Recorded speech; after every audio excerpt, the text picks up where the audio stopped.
يختم الانطباعات اللي سمعناها، وكانت انطباعات في جملتها طيبة، وإن شاء الله يبتدي العمل الداخلي ينطلق بصورة أوسع.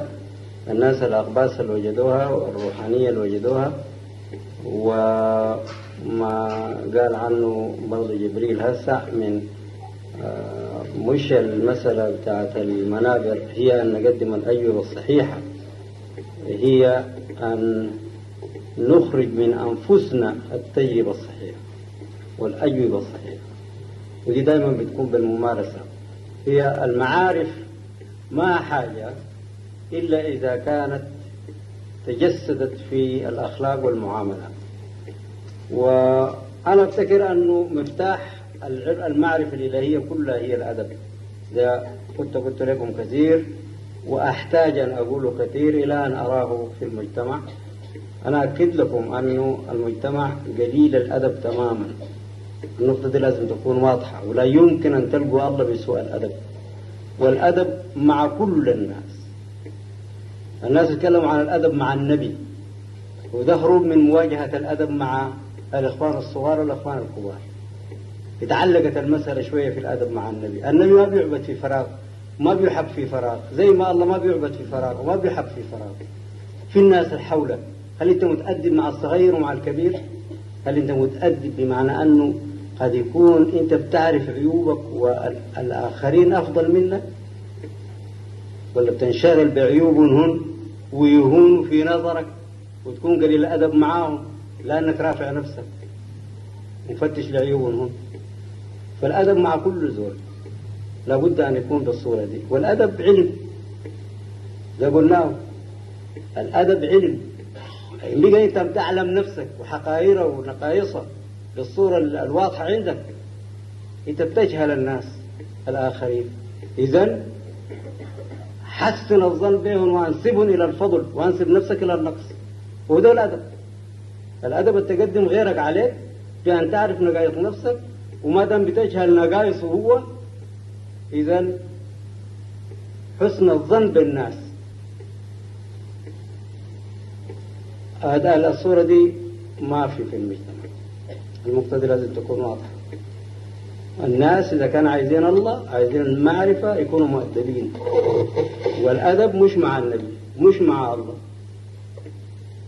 في النهايات، نعم، لكن ابتدي بجارك، ابتدي بالزول المعاك، ابتدي بجمهورك، والدين المعاملة معناها هذه.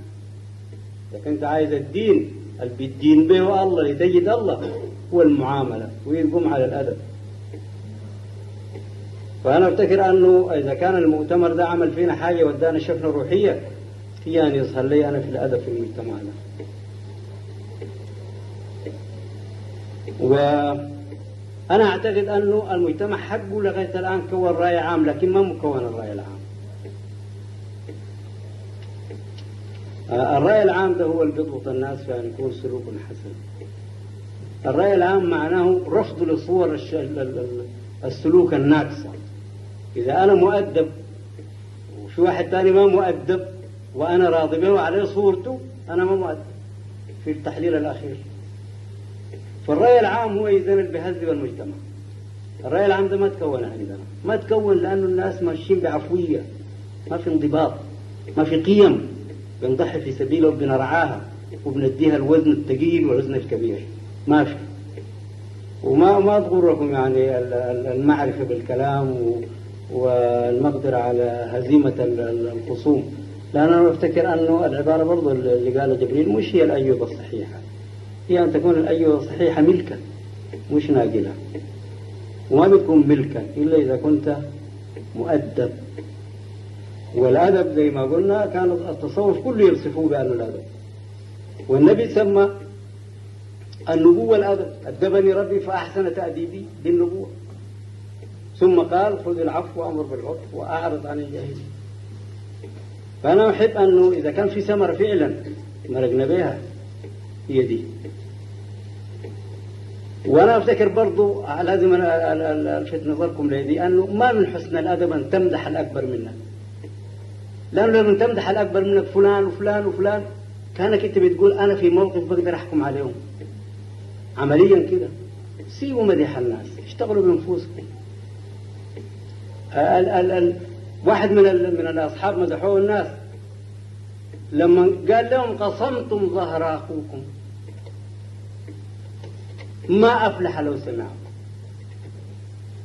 وما أنا بشوف كثير من الناس يمدحوا الناس. سيبوا الناس لمديحهم، بيعرفون الله وبيعرفوا أنفسهم أكثر منهم. اشتغلوا بأنفسكم. ودي نقطة من نقط عدم الأدب، مديح الناس اللي هم أكبر منك. وأنا أفتكر أنه موضوعنا ده يجب أن يكون مجود، والموضوع ده كله جد ما فيه هزل كلية، وهو بيغربل بالفصل ما بكون منتمي لحقيقة سلوكه أكد لكم عاقبته بتكون لفظ. فلازم الناس تهم من أنفسهم ويلتزموا الأدب ويلتزموا السلوك ويقدموا الآخرين عليهم، وما يشوفوا العيوب في الناس، يشوفوا العيوب في أنفسهم، يشتغلوا بعيب أنفسهم. سيب حسنات الآخرين بعلم الله، سيب سيئات الآخرين بعلم الله. أنت بتعلم سيئات نفسك وتقصير نفسك، حتى وإن مدحك الناس تلزم ما تعرف أنت من تقصيرك. نحن ماشيين مثلا في مسألة الاشتراكية والديمقراطية، الناس ما ينشدوا لخارجون في العبادة الخاصة. نحن ما دخلنا جوا كفاية، لكن هسه لما نجي نتكلم عن الديمقراطية والاشتراكية معرضين أن نعيش في الخارج. أحسن الناس يكونوا، اللي عايز يعرف الديمقراطية يكون ديمقراطي، ديمقراطية التواضع. شفتوا العبارة اللي احنا لما بنقول سنة النبي الديمقراطية، العبارة اللي قال عنه إني لست ملكا وإنما أنا ابن امرأة من قريش كانت تأكل القديد. صوروا دي، بحقر نفسه قدام الآخرين عشان ذاك تصح عبارة نفسه عنده وعشان يرفع راسه.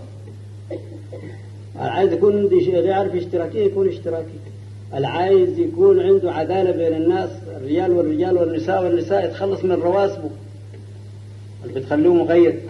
فالمجهودنا لازم يكون داخلي. نحن ماشيين للديمقراطية والاشتراكية والعدالة الاجتماعية، مجهودنا داخلي. ده بالصورة دي بنقدر نرفع الفكرة ونرفع أنفسنا بها. وإن شاء الله ربنا يوفق المجتمع الجمهوري اللي يكون في القامة المرجوة منه، اللي يرفع نفسه ويرفع الفكرة اللي بيرفع بها الناس ويرفع الناس. وفاكم الله.